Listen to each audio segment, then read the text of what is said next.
G'day, Stuart Nichols here from STC Education and Steer Safely. Have you noticed the driving standards have dropped recently? I mean, you're interacting with other motorists on the road, you must be observing the same things we are.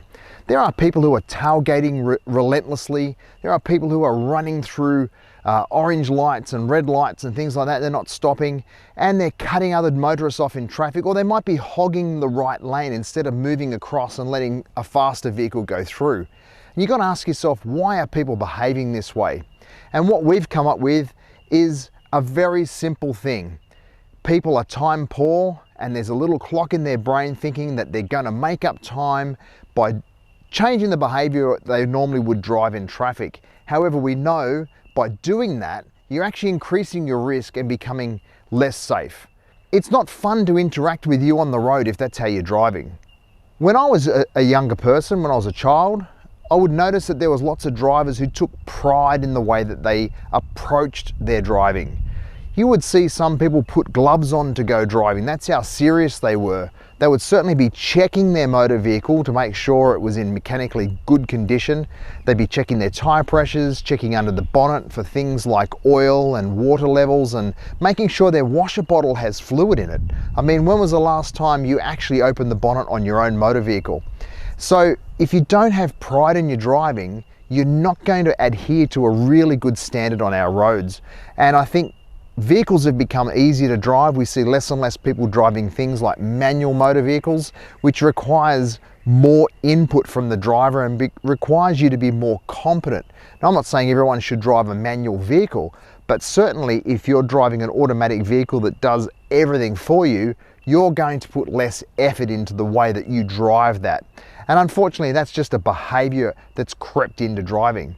So what we would like to see people take pride in their driving again.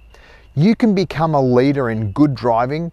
You're interacting with other motorists by, showing them courtesy, giving them plenty of room to actually take a gap that they might need so they could turn off, rather than sort of wedging your vehicle in their path so they can't get through.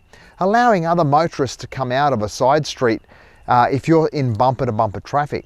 Not queuing across intersection and blocking it so you can just get through that cycle of traffic lights. These are the sorts of things that we're seeing people do.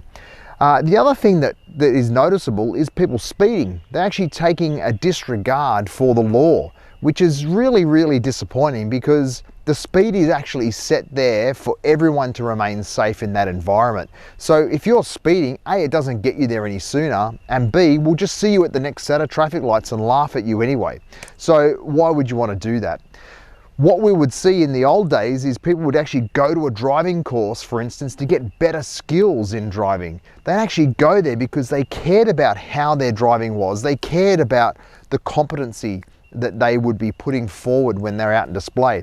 Imagine if you had your name and phone number on your motor vehicle for people to call up and actually say, hey, I noticed you doing this, or I noticed you doing that, or you were speeding on this road. You would probably change your behavior if you actually felt like people could identify you. Guess what? You can be identified. You can be identified by your number plate. The police can recognize who you are. There's mobile phone detection cameras out there now, and there's different devices that are cracking down on driver behavior. So it's not like you're driving around with anonymity. You are actually being noticed by other drivers. People see your actions, and sometimes, unfortunately, they copy what you do too. So let's become leaders in this space. Let's actually go out of our way to take pride in the driving that we're doing, and take pride in the way that we're approaching our driving as well. That's going to be safer, but also too, what it means is we're going to be ready for things that we may not expect, something coming at us out of the blue. And don't forget, come and do a driving course like the ones we provide, because then you will actually understand the reasons behind what we're talking about here, which is safer driving and safer outcomes. And ultimately, what we want to do is improve driving standards rather than let them slip further and further behind, because that's what we're seeing. So if you get behind the wheel and you're questioning, are you competent enough to drive, or have you actually given any thought about, are you proud of the way you drive? I think you need to have a good hard think about your approach to what you're doing, and it's not too late to change. We can all do what we can do to help us steer more safely. Thanks for watching.